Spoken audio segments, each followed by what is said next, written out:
brothers and sisters, comrades and friends. I'm Cuba Libre. Welcome to the Croft Manor. Now this is Hey, Lara. Hello, Zip. a kind of bonus level. You can access it at any time from the main menu. And as you'll see, there's kinds of doors down to side hallways, and none of those are unlocked until you beat the first mission in the normal game. I thought I'd do an audio commentary here,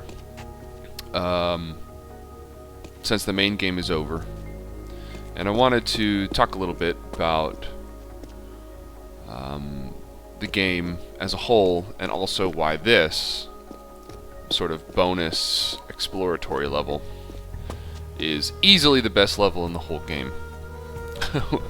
Which I didn't realize. I didn't even click on it in the menu until after I beat the normal game. The idea of the manor here is that is much like in the rest of the game, to collect the dinguses. There's my first little dingus right there. The difference is the following. There's no stupid plot, there's no pathos, and the level is just one big contiguous thing. No one gives you any hints. Hardly. There's no big glowy arrows telling you where to go. It's a non-linear, exploratory, large area that's interesting to look at and fun to explore. And by the end of it, there's real puzzle solving to do. And you just have to keep your eyes open for interactable objects and manipulate them in certain ways. And another room is like her gym, which you'll see in a minute here. And in that, there's just different platforming elements all over the place, and there's multiple dinguses scattered around, and you can go through the platforming elements in certain ways, or different ways. You don't need to do it one specific way. There's multiple solutions to at least some of them. But what's important is that all these different paths overlap, so it's not immediately obvious which one you need to go on to get which dingus. You need to figure that out for yourself. The more I play games, the more I realize that, and this isn't true for all games in all places, at all times, but generally speaking, my biggest reason, my biggest priority in playing a game, the thing I look for the most, the thing I like the most, is mystery. What I want is to figure things out for myself. And this isn't universally true. There are, games that aren't about figuring things out, they're about execution. And I like those games too, but generally not as much. I'm not a huge fighting game fan, not a huge shooting fan, by which I mean, shmups, scrolling shooters. I'm not a huge racing game fan. I'm not about execution as much. What I like is the intellectual process of figuring shit out. Now, of course, there's good ways to obfuscate and bad ways to obfuscate. Games are objects that you control, and in that sense, if the manner of control is hidden from you, then that can be really frustrating. But if details about the world are hidden from you, then that's always tantalizing. Like, I want to know more. I want to figure out what's here. I want to explore. I want to poke in corners. I want to find mysteries, resolve mysteries, or at least investigate mysteries. And this is the only level in Tomb Raider Legend where that happens, which is, as a game, again, as I've said throughout the Let's Play, about exploring ancient tombs, you'd think the archaeological aspect would be the main one. Like, what is this for? Almost like Myst. Who made this? What is it for? How does it work? But in this game, that's almost never true. There's some fun. I enjoyed it. It was a fun game. There's some fun platforming. You can see here, I figured that out. There's just those spears crossed on the floor. You'll figure out you can turn those statues, and you make the spears cross. That's just a nice little piece of visual design. It's even pretty obvious. It's not that amazing, but... And, as I was saying, the main game is like a Half-Life 2 version of Tomb Raider. Almost. And it's fun. I enjoyed it. But all the people saying it revitalized the series, I don't buy it. This is what every level in a Tomb Raider game should be like. It should be like 10 levels like this manor right here that you're witnessing. That would just be a much better game. As for what's happening right now, I'm just poking around, seeing what there is to see. It seems obvious to me that I need a grapple. There's spears on this side of the room here that I'll have to use as poles, just like on the other side. But I don't have... But they're sort of into the wall, and they have that grapple gleam, so it's pretty obvious I need the grapple. But I don't have the grapple. It's another interesting thing about this level, is you start with no equipment, but eventually you find it all, which I didn't know right now. Actually, I was like, as I was playing, I was like, well, clearly I need a grapple. But I don't know. Maybe I just need to get more dinguses in the main game, and it unlocks the grapple in the manner for you to use. I didn't know. But you do need the grapple.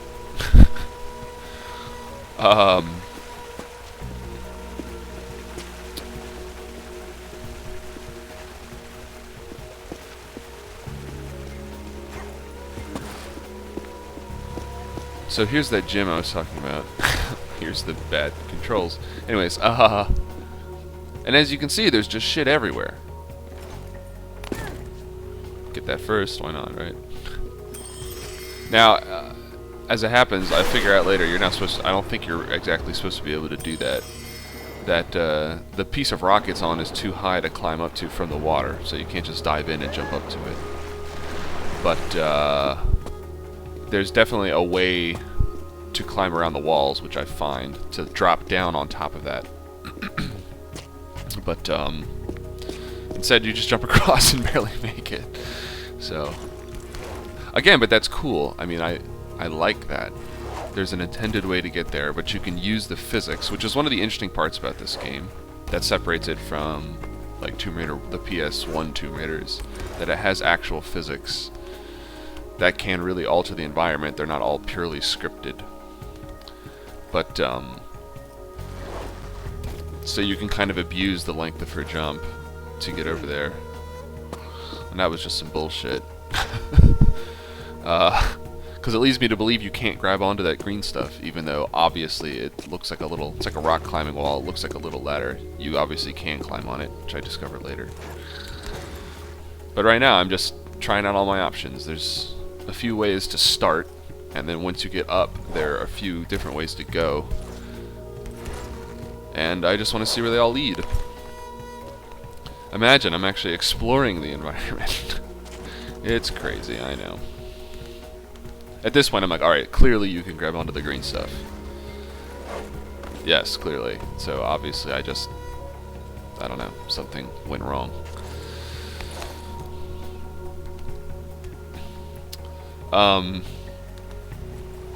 Yeah, so why can this only exist in Lara's gym? Like, it makes actually less sense for it to exist in Lara's gym. Why would Lara's gym have weird poles and shit just hanging everywhere for no particular reason? If anything, it would be the more artificial, laid out, linear environment. But no, instead it's the ancient crumbling tombs in natural locations that are linear. And it's Lara's, explicitly set up, man-made, not crumbling gym that is non-linear. So I'm just going where the platforming takes me. As you can see, this is the way you can drop down onto the silver thing that I already got. And there's no place else to go, actually. So now you see these little gold gleamy things all over the place again, and there's a hinge on the left there. Even at the time, I was like, alright, so clearly I need a grapple, and it'll pull out from the wall, and it'll change the grapple path. I'm not the grapple path. It'll change the paths I have available to climb on, which is awesome. You know, not only are there multiple ways to go, but I can willfully alter them in certain ways that close off paths and open new ones. That's really compelling. Again, nothing like that in the main game. You have to use your grapple a lot, but it's always to just... There's no other way to go if you don't use the grapple. It's just required.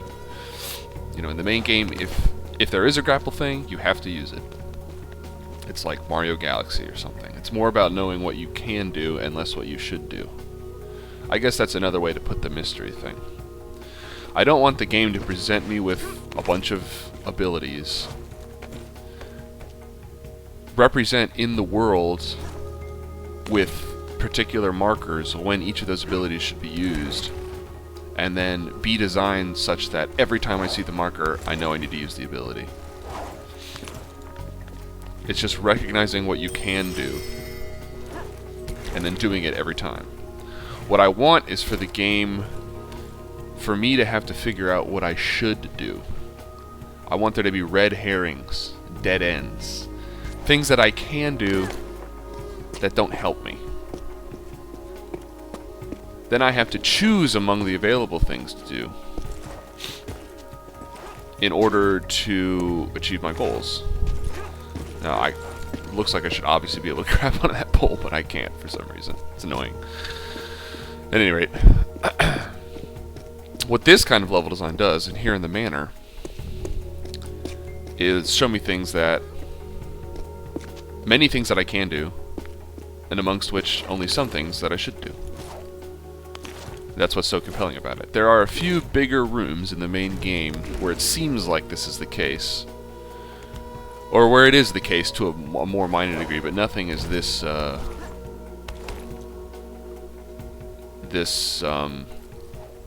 complex. There might be a couple red herrings, and that's it. But those are some of my favorite rooms in the game, and I comment on them in the Let's Play.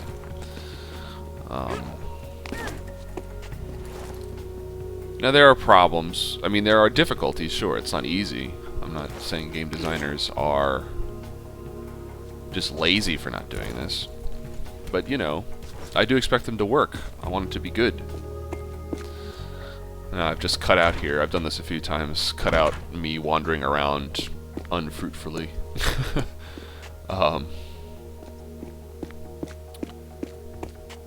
Still exploring. Figuring out what doors I can open, what doors I can't.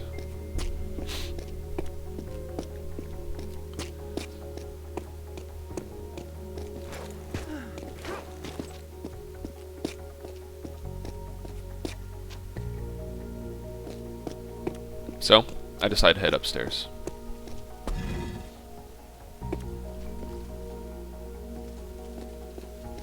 In a minute. First there's a dingus. Always with the dinguses. Now, so one of the difficulties is in the main game, you want it to be sort of archaeological in the sense that you keep digging deeper. You want it to be about pathfinding. I'm in this room, I want to get to the next room.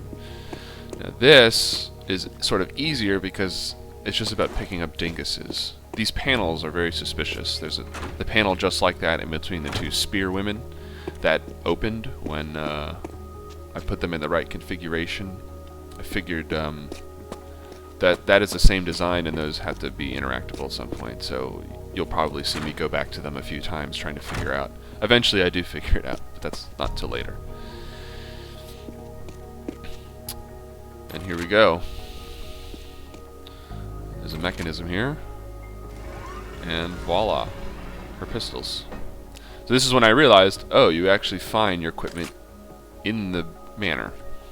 So there's got to be a grapple around here somewhere. Finding it is another story, but I do eventually do that.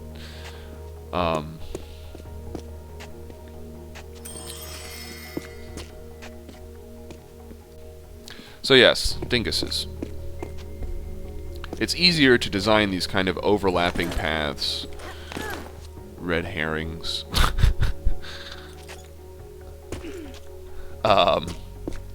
When the point is just to pick up a little object, because then you can make all the paths visible at once, like you see in the gym. Oh. Lara's head turns towards that thing when you get near it. So, and it's very obvious as well, so it seems interactable, but I don't figure out for a long time how exactly it's interactable. And look, you can change your outfit, so I decide, why not put Lara in something a little bit more reasonable instead of these horrific Barbie doll outfits. Something that she might actually wear, although you could still see her midriff peeking through. Oh, it's not a Lara Croft clothes outfit if there's no midriff. You gotta see that belly or the hips. Anyways, it's retarded, but at least it's something more like what she would actually wear. I don't know if the bulletproof tactical vest would be very comfortable doing all the acrobatics, but considering how much she gets shot at by guys. And now I have the guns, of course, so I'm going to just use them on everything. Still not being 100% sure if there's a grapple. I just shoot all the things that I have to grapple. Wondering if maybe I have to shoot them instead. This is me figuring out, neither do I have my light or my binoculars. So, all of my equipment's gone. I wonder if I will find them. Pro tip, I will. So anyways, the dinguses can be all along the walls, and the paths can visually overlap very obviously. And you can see, well, like, I need to go some way to get one dingus, I need to go some way to get another dingus. And that's easy to see. It's harder when you're actually opening new paths.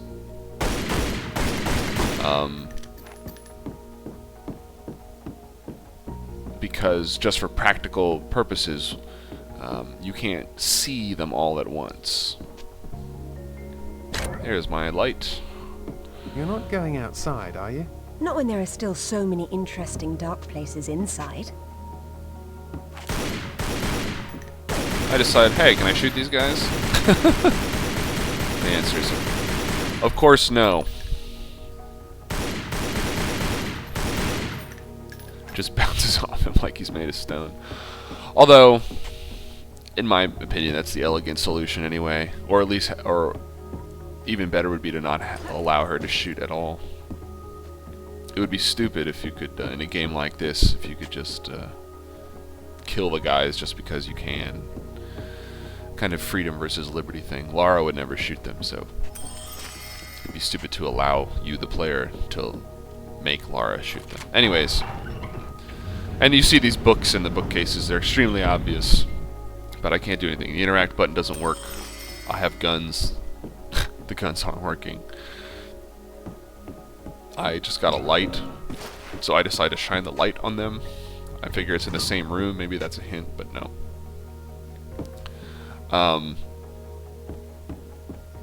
So yeah, if you're navigating a large 3D environment made of multiple rooms, you can't see them all at once.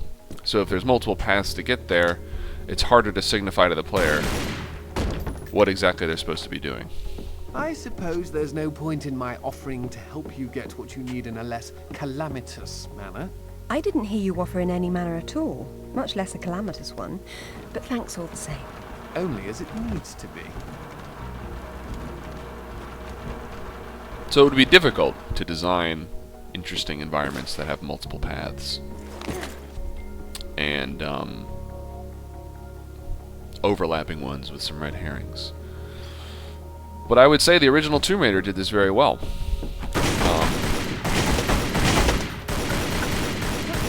Are you sure those bullets won't bounce off that thing and put a premature end to my short and promising life? Hollow points, Alistair. They practically drop straight to the floor. I did promise no repeats of that earlier incident, didn't I? Ha ha ha ha. I have no idea what these things do. Even though I should, looking at the video now. Lara keeps staring at interactable objects, but I'm not paying attention to her head. So, I will come back and figure this out later.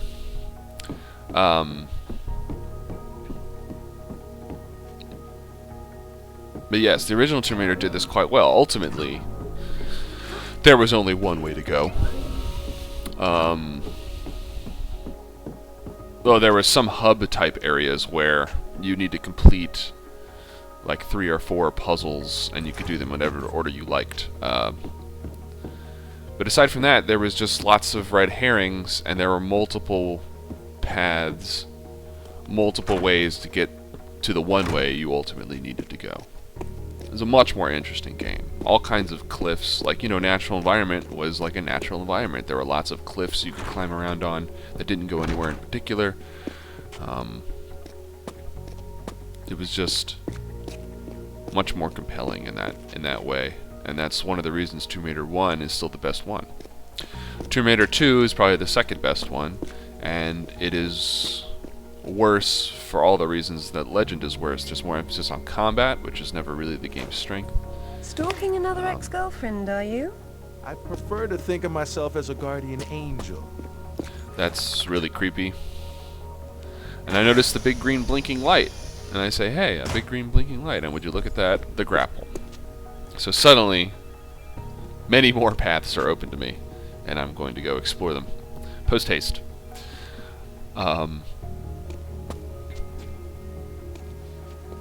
As soon as I try and read his little sticky notes, which ends up being unfruitful.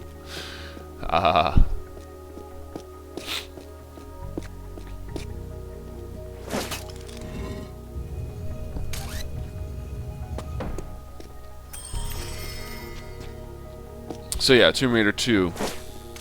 See, I'm still trying to play with that panel. Don't know what the deal is. This goes down, but I can't think of a single reason why you'd want to be able to swing across, because you could just run across. But I'm sure it will be important later.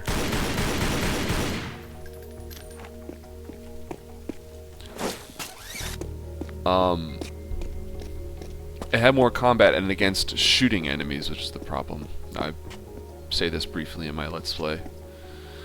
But, you know, the auto-aim plus acrobatics really favors Lara fighting melee enemies, because the acrobatics is the interesting part. What you're trying to do is flip away from enemies who are coming at you. The shooting is the boring part, because it's just totally automatic. So when you fight other enemies who can shoot with hit-scan weapons, you don't really need to do acrobatics. You just kind of shoot at each other, since you both have auto-aim, and then eventually one person dies. And that's boring. So Tomb Raider 2 had a lot more of that. It took the environment thing almost to an extreme, which was pretty cool, but again, each of the environments was a little more linear. The platforming itself was more complex, like what you needed to do was more complicated, and you really needed to utilize all of Lara's moveset. And that was really compelling. That's one of the good things about Tomb Raider 2. But ultimately it just didn't have the same charm because the solutions were more linear, but also more complex. It made them seem really contrived. Like this place was built just for Lara Croft to jump around on. It's not a real place in any way. So, at any rate, that's what makes Croft Manor the most interesting thing. We haven't even got to the really interesting thing yet, which I have no... This is me trying to pull... I'm thinking that that ledge there is kind of a shelf that pulls out, but it isn't. It has a different use. The most interesting part of all, I haven't even seen yet, and when I discover it, I really fall in love with this whole idea of the Croft Manor. Now, Tomb Raider 1 had a Croft Manor as well, and it was kind of cool for the same way. It just kind of existed. There was no danger there. It kind of existed independently. You could go to it whenever, or you could go to it it was for training. It was kind of training mode. And there were little Easter eggs in it. And it was interesting to explore in the same way. Now, whether or not there was actually anything ultimately interesting in the Tomb Raider 1 Croft Manor is beside the point. The point is that the game made me think there was. And that's fine. I want to be fooled. You know, things in video games aren't real. They don't exist. It's all one giant illusion anyway. So if you can fool me into thinking there's more in the game than there is, that's wonderful. The fooling just has to be of a in a believable manner. I want to actually be fooled. I don't want to have to pretend to be fooled. I don't want to have to work to be fooled. I want to think there's a whole world beyond these walls. And then if I was just smart enough or good enough with the mechanics, I could get there. Now, you know, rationally, I'll know that that's not true, but that's not the point. The point is to evoke that feeling. And that's something that this level in particular, and the original Tomb Raider, does very well. And it's something that most modern games in the kind of like mainstream AAA mold have completely gone away from. Instead, they are ultra linear experiences. They're like roller coasters. They, you know, give you set pieces. I don't need to belabor this point. It's well known point, but to take a game like Tomb Raider, which was built on that older style. This is so annoying. Look at this. Yeah, you don't get your complete arc. You just kind of run into a invisible thing with your head, which makes this jump like really stupidly annoying. It took me a couple tries, but I ended up getting there. Look, and I hit it on the way back too. There's nothing even to hit. It's really annoying. I don't know what that's about, but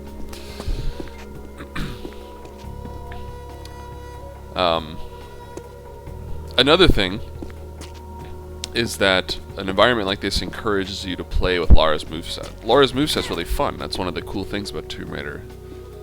As one of the first sort of real 3D platform games, it attempted to develop a basically entirely new language of 3D navigation. And it did really well at it. And it was really fun. Now, Legend, I think, is even an improvement. Tomb Raider had this kind of almost like a cinematic platformer. Ooh, my laundry. Like a Prince of Persia, the original, not the 3D ones, where every motion you made had a very specific length. The whole game was kind of laid out in tiles, and the tiles, like everything that you could do, was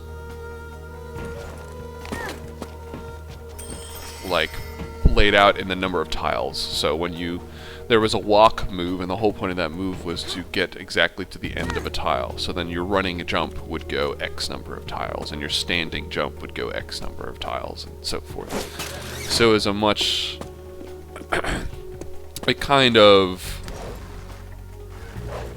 sliced up the 3D space into lots of little discrete units to be navigated, which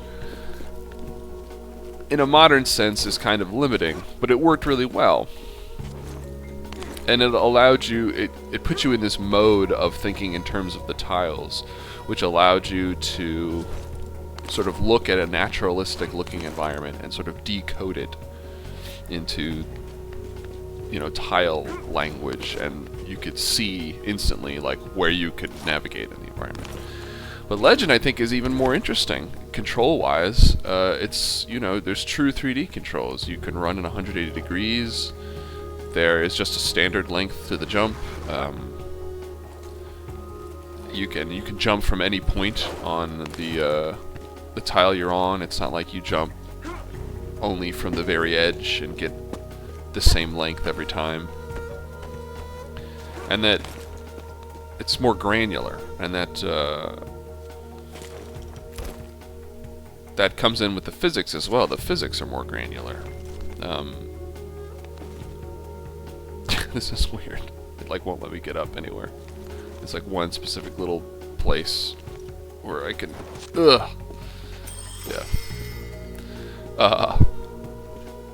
That links in with the physics because they are also granular. You can move the crates around.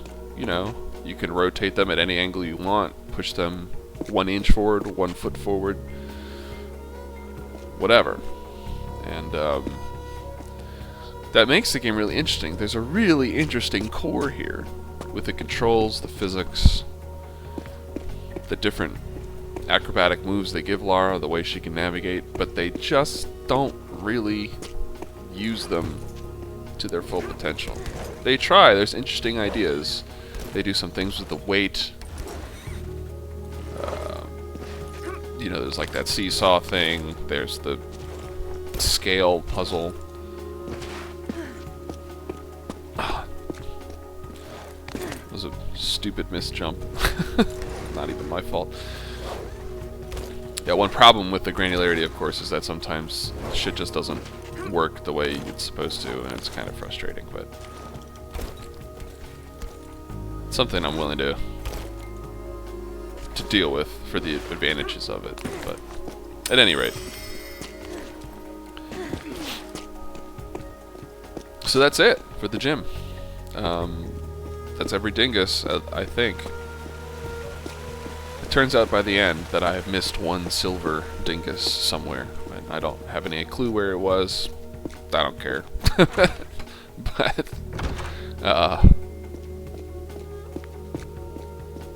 very thorough. That's another good point. It's not like I didn't try to find all the hidden dinguses in the main levels. It just sort of seemed pointless. I would, you know, poke around, but they didn't really interest me enough to make me sit and really look around for all the different secrets. Now maybe that's my fault, but the levels are otherwise so linear that they kind of discourage you from exploration. You're like, well, I know there's probably a dingus around here somewhere, and there's maybe some way to get it, but the way you're supposed to go is so obvious, and the game is so kind of like set piece driven that you're, yeah, screw it.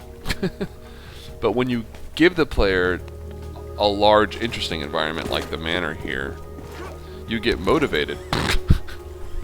Watch your fingers there, Lara. You get motivated to explore around and find all the hidden stuff. Partially because that's all there is to do, but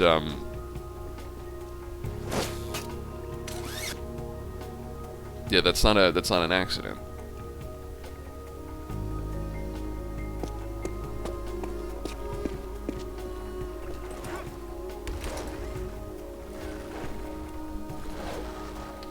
This is me just trying to see where I'm supposed to go. I decide that, well, there's probably a grapple thingy on the ceiling, because it's too far to the next spear to jump. And lo and behold, there is. And now the statue's getting in the way. Which is cool. That's one of the cool things about this game. It,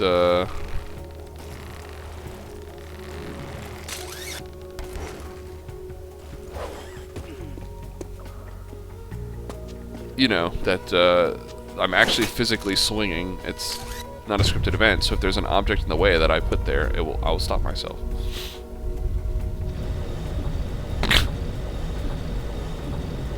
That kind of interactability is really valuable. I don't know what's going on with that. Well, I got my binoculars, so I decide to just, you know, try out the magic binoculars on everything. Now that's pretty cool. Even though I know I can interact with all this It stuff may be already. time to rearrange the furniture. Just out of curiosity. See if I see anything that I haven't seen before.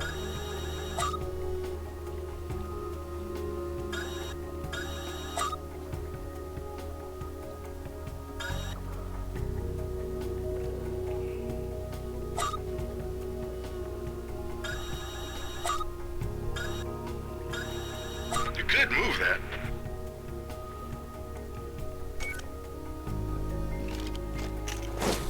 But it's not very helpful in this instance.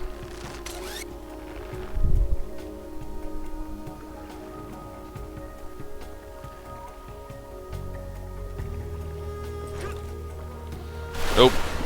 Can't make that jump. I pretty much knew I couldn't, but, you know, might as well try. But I got the idea. If I could swing in the middle here... Oh, first there's a silver one that I missed. I forgot about it. It's behind this statue. You can see it when you climb up on the other side, but I had forgotten about it in the intervening time. So since the swinging isn't just a scripted thing, you can control it. Why don't I just change the angle of my swing and go towards the thing? Genius. And that's really cool. I thought that was a really interesting piece of level design. Now, unfortunately, as you can see, there's a weird block where before you get to the end of your swing, it automatically cuts off your rope and you just fall without an opportunity to jump. Which is weird. Again, it's just like the invisible thing that kept me from jumping in the gym room. But anyways, if you can anticipate it, you can jump early and still make it to the edge of the whatever that is. Plantdelier, something. So that's it, as far as I can tell so far, for the pool room. Now it's time to head back up to the library and see if I can't use my new tools to some effect.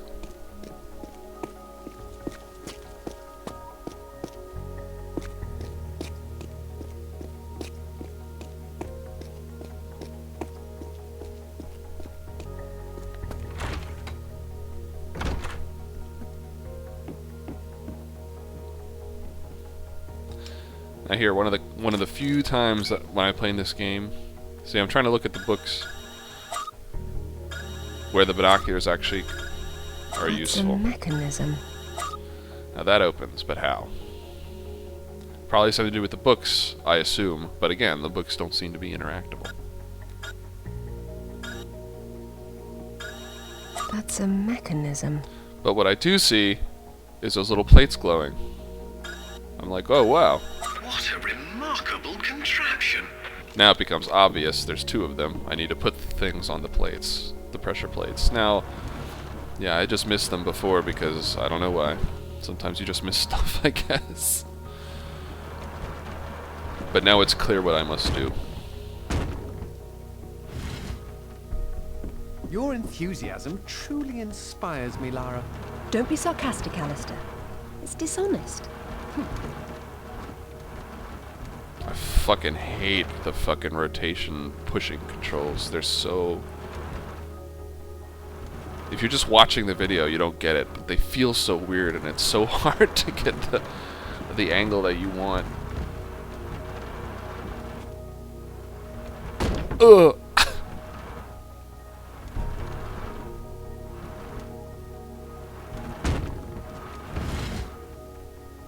I asked Winston to install a handle for you, but he didn't even offer the courtesy of a reply.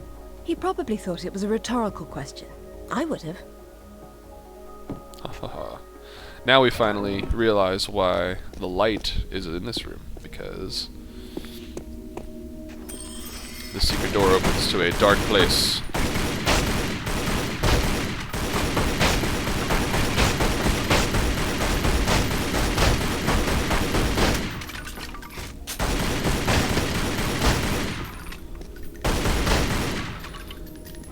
A switch. It's another one of those Croft circle things. And it moves. But first there's crates. If I see crates, I have to shoot them. That's just how it is.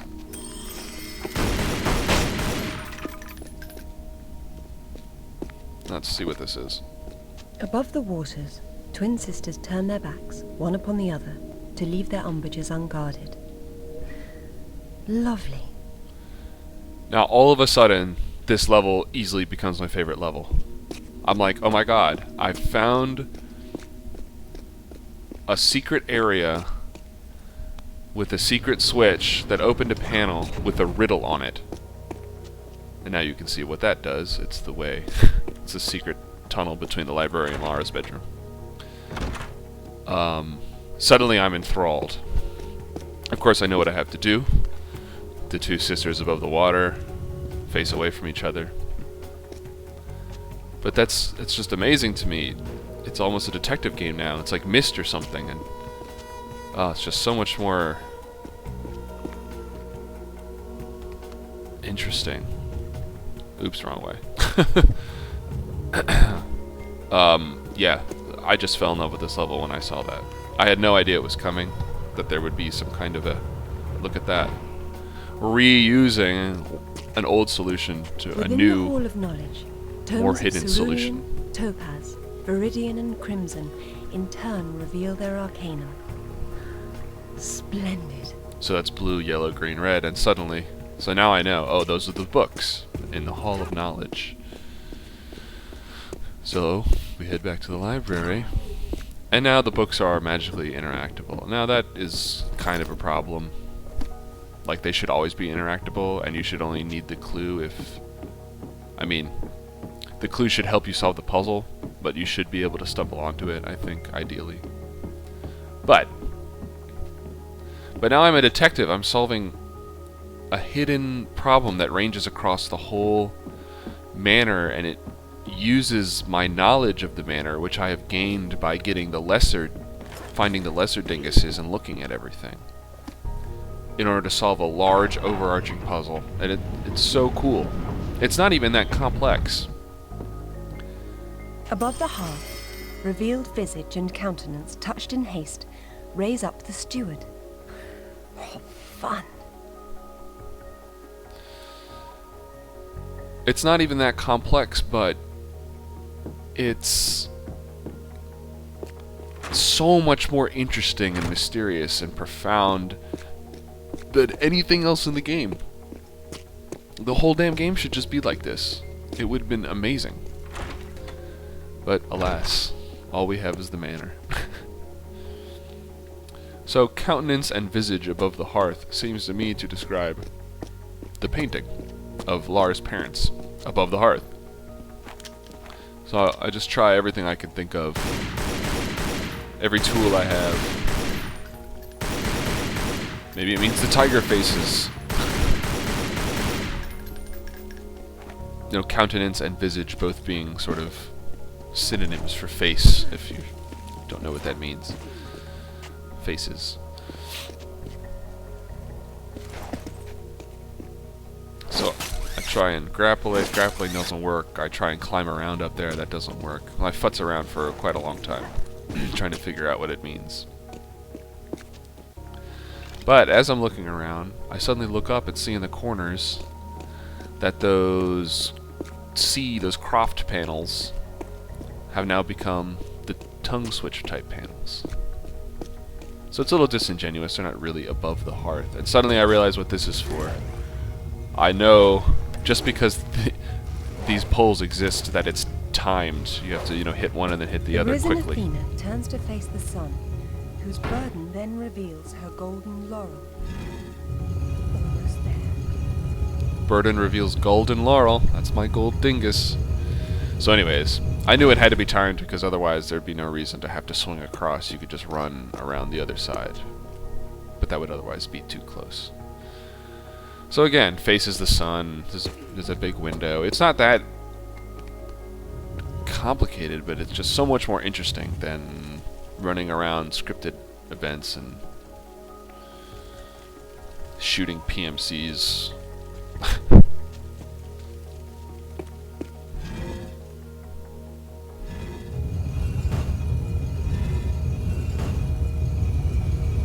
There it is. My golden laurel.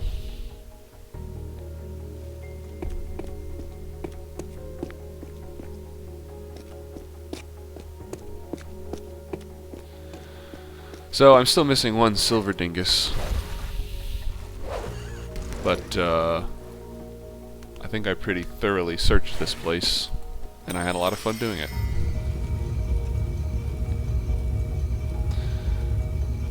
So there you go. There's Croft Manor. And there's my opinions about this game and what it could have been. I hope you enjoyed watching the Let's Play as much as I liked making it. More's coming. I'm going to do a blind Let's Play of the shitty new Medal of Honor game and probably some more Tomb Raider. So stay tuned. I'm Cuba Libre signing off. See you next mission. Peace out, guys.